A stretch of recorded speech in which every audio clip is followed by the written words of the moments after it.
Well, welcome. I'm Electra Porzel. I'm the director of the Language of Consciousness Institute, and it's been a pleasure over the last 6 years to hold this position and hold the templates as we move out into great contact with the world about their power. And today I really want to talk for a minute about the observing and observing being templates. The templates are a language structure. And there are 9 templates, just so you know. They're very specific. They have a capacity to move us beyond what we crave and a capacity to help us be present in the moment, to what we crave, to what we are observing. If you're interested in what they actually look like, you can always go to our website, which is www.loc-institute.com. I want to just talk. We just finished a class called this morning for about an hour, and we were talking about the power of the observing and the observing being templates.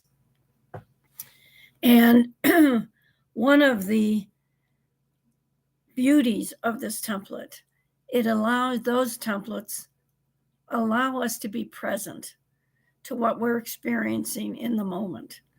And we all know that that's not something that we normally are at, right? I'm always thinking about, okay, I'm getting ready to go do something, or I'm thinking about what already happened. And we do know that, guess what? The past is past, right? And even though a lot of our mental structure, a lot of our reactions to things, all have to do with what was kind of stuck in us from the past. The truth is, the only thing that you can truly impact is in the present moment, shifting how you are in the present moment. And that can happen through the craving exercises a lot, getting out of the historic you and into the present you. The observing and observing templates allow us to pay attention to what is in front of us at the moment, or what we are experiencing in the moment.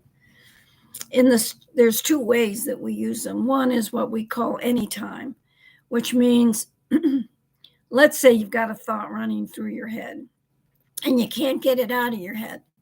Then you would do an observing template or observing being template. And what that does is the structure of the template get you out of the loop, get you out of that constant repetition in your brain and into, well, what is this talking about? Observing, I've been remembering when I was 7 years old. Has me be present to, I really did like that age. It was fun. It was fun to be 7. Being present to, it's fun to be present. It was really fun to be 7. Has me open me up into, I think there's an element of being 7 that I could bring back to this life now. Opened up into, I think there's an element of being 7 that I could bring back now, be with now. Has me have, the physical sense of being a 7-year-old again. So I just talked the observing template. The power of the observing template, one, I've said right now, it helps you get out of looping thoughts. It also brings us present to the moment, which is something that human beings, at least Western human beings, don't do a lot. And then it like in just this last moment, it really was all of a sudden I was present to the energy that I had and the excitement of just being, which was my 7-year-old self. And I did that in the moment. So I didn't write it. It wasn't something that was looping through my head, but it did give me a chance all of a sudden now I'm just really, really pleased with the idea of skipping or moving like I did when I was 7, which is a long time ago. So the observing and observing being templates give us access to the moment, to emotions, to sentient knowings. They can even give you more access to your imagination.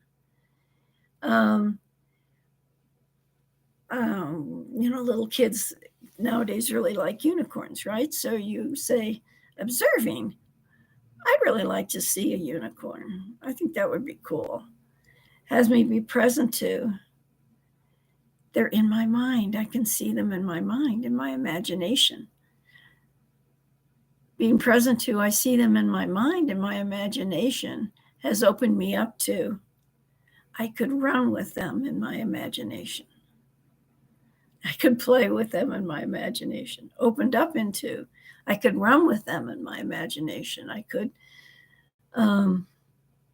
play with them in my imagination. Has me have excitement, ready to play with the unicorns. So that's fun too. Now I've got some fun things to do after this. So the observing and observing being is about a state of being. So you may want to just talk about the way you're being right now. Observing being kind of tired of the way things have always been. Has me be present to, well, I can change that anytime I want. Being present to, I can change that anytime I want. To being aware that I see. Being present to being aware that I can change that anytime I want has opened me up into being, I have opening in my chest. Like all of a sudden there's this space. Opened up into being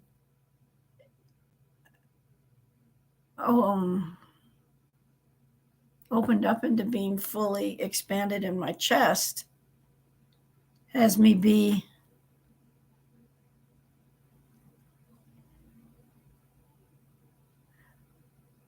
full of sensation and openness that I wasn't aware of before. So you can see the mind's involved, the access to language is involved, the access to the sentient registers of your body is involved. When we live and move with the observing and observing being templates, I would invite you, if you're interested in this, to register for a class that we're having. Lori Camden and Victoria McMahon are doing in January.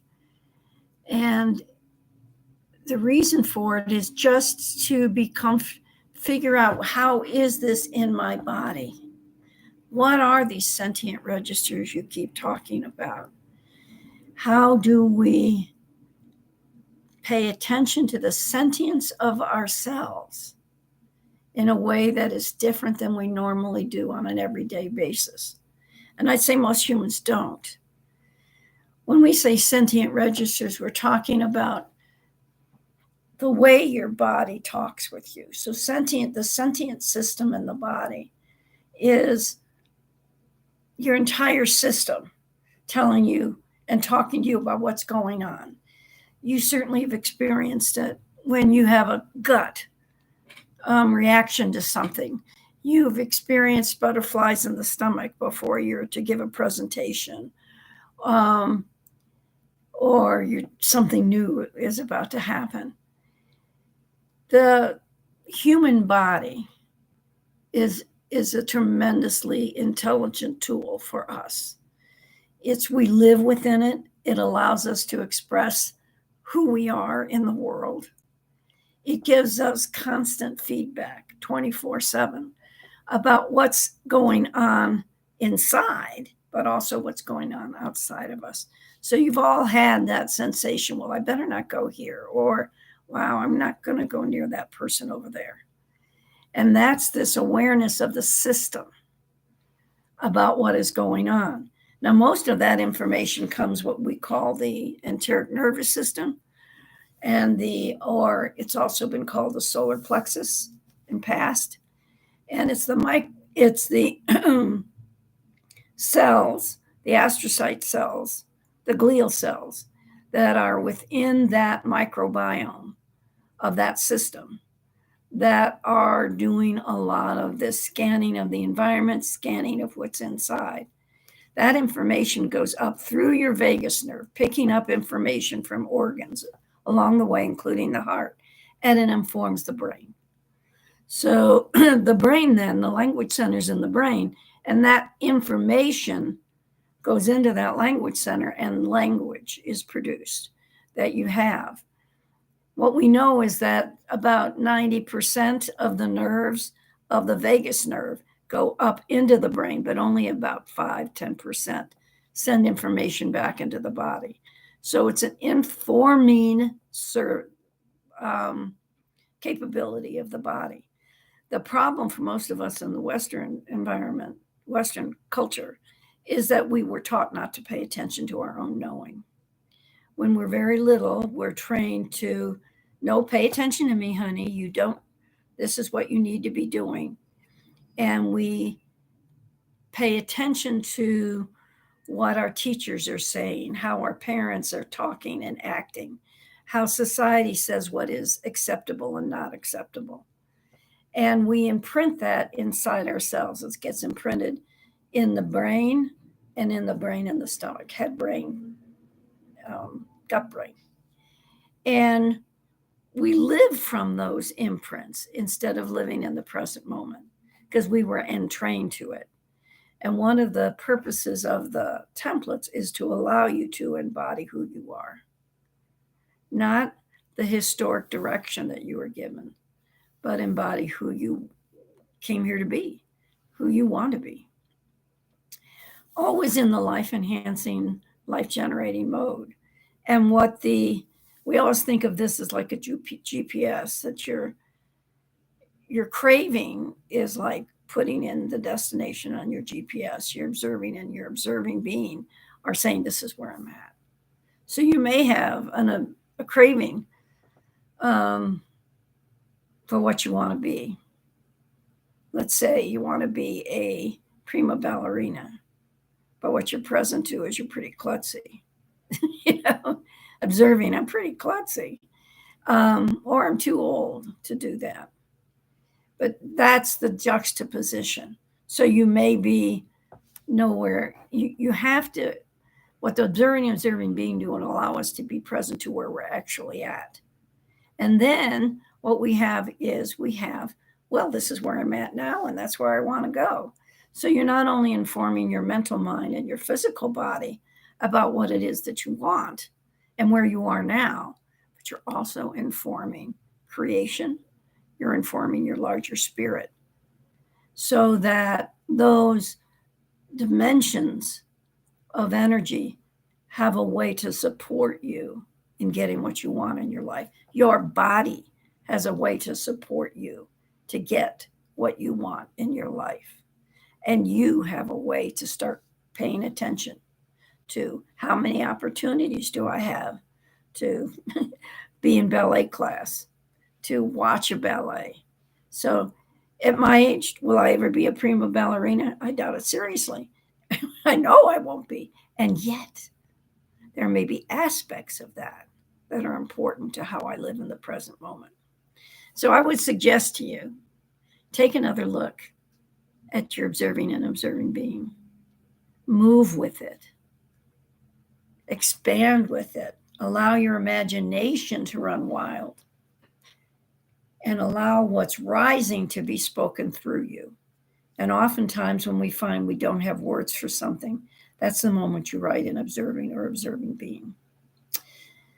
So thank you very much for listening to me today. For those in the United States, I wish you a happy Thanksgiving, and we'll see you soon. Bye-bye.